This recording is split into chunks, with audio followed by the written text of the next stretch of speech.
Alright, y'all. How was your weekend? It was the 4th of July weekend, and for me, this weekend was subdued. So, Eddie and I and the rest of his side of the family, we celebrated Jill's birthday on Friday. And then I did a virtual happy hour and a virtual movie night watching Hamilton to celebrate Sarah's birthday. Full disclosure, don't ask me how the movie was. I watched it, but I watched it. Just kidding. No. From what I did remember seeing, I enjoyed it. I feel like I need to see it again to take it all in, but that's that. Anyways, got some food for my cousin. Delicious always. It was seafood pasta. Oh my god. Like, if you have not ordered from my cousin Lynn's Kitchen, you just need to try it out and sample it because it's so good. I got my care package from Joya Bella Beauty, and not care package, I did order it, but it's got a face wash, it's got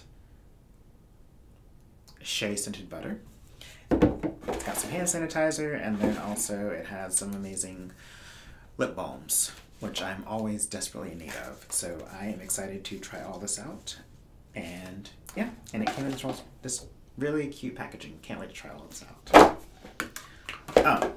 So that is that. And then, oh yes, also, cradle the dogs through all the fireworks.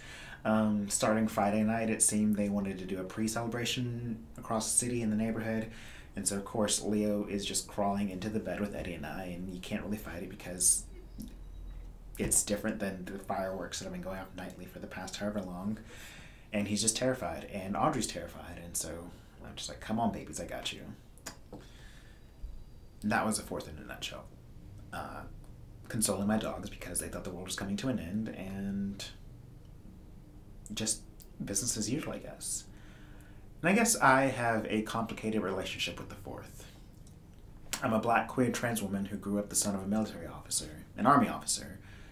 I lived on military bases during my life. I watched my dad train troops for the Gulf War. I've watched friends' parents return with permanent injuries, paralyzation and all that. I remember after they would have the mock battles in the desert, we would go and we would collect the shells because that was what we did as military kids. Remember playing on tanks and spending the night in the desert with the troops.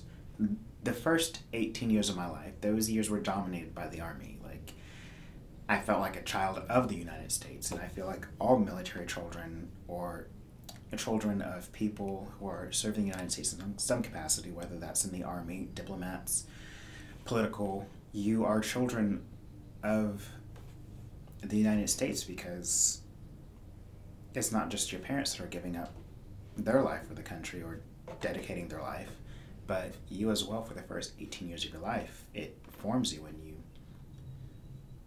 you feel the United States very deeply, I feel.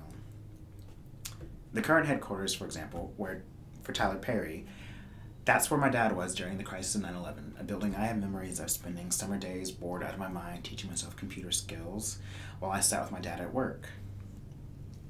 But from the moment of Bush's presidency in 2000, I personally began to feel how much I was wanted in this country, or rather, how much I wasn't wanted. At that point, I was still in the closet, but I heard the rhetoric from the pulpit and members of the conservative Presbyterian church I attended. And shortly after 9/11, I stopped attending that church and came out in a sense, and not so much coming out as just really I stopped giving fucks, and who knew if I was gay, whatever. Life goes on. After graduating high school, I couldn't serve in the military without having a part of me I was just learning about. Yeah, none of that was legal up until, let's say, 10 years ago, less than 10 years ago. Gay marriage wasn't even passed legally across the country until 2015. In 2015, we also had that horrible mass shooting in Charleston, and it seems like shooting after shooting after shooting, and so much hate and being attacked on so many different fronts. As I've taught myself more about the history of our country, and the history not even taught in AP US history, which I earned a perfect score on that and world history, I believe. But anyways, what was once such a childhood pride of mine of celebrating the United States on the 4th of July, it's turned into an adult shame. And shame doesn't feel like the right word, but it's a level of sadness that's profound. of not truly honoring all Americans in a sense. I don't know what I have to say about the 4th except it's complicated. And it hasn't felt like a day of freedom for me, at least for a while. Often, to me, it feels like an exhibition of blind patriotism without taking into consideration what does it mean to be an American? What does it mean to shoulder that responsibility? Those phrases, give us your tired and your poor, and that all men are created equal. Are we actively doing that and pursuing that as a country every single day, or are they just empty words? Then again, Eddie and I aren't really holiday people, so there's that. And at any rate, it was a weekend of more of the same. Eddie and I had a relaxing weekend watching and finishing The Politician, which hopefully we'll record that review soon. And on Sunday we recorded an episode on spirituality and what it means to each of us, which we think will continue for a few weeks. And my dear friend Clorinda and I met, virtually of course, and discussed our show. So, a while back I'd mentioned on here about how I'd like to put my effort into making a safe space, a healing space where we could help process everything going on, because there's so much going on. There's a revolution, there's a pandemic, there is just so much. The world's coming to an end. And Clorinda and I talked about starting shows of some sort. I started this one, and she's going to eventually start her own individual show soon, and I'm excited for that. But in the meantime, we thought we'd partner together and ask everyone to come to Mass, what we've called our Mutual Admiration Society Social. So we'll be going live on Facebook and inviting the first 48 people who can, I think that's the limit, to join us on Zoom as we create an intentional time to check in and focus on well-being while having a little bit of fun during a live social hour. You can have tea. I'll bring out the tea set and we'll have tea and sip on that, or we can have tea, because sometimes tea is more fun than tea.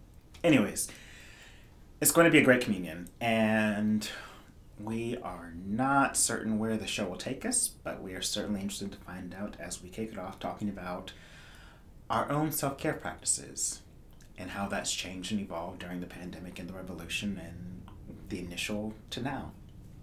And what we also want is we invite all of you to share what your self-care practices look like. How have they changed since the start of quarantine?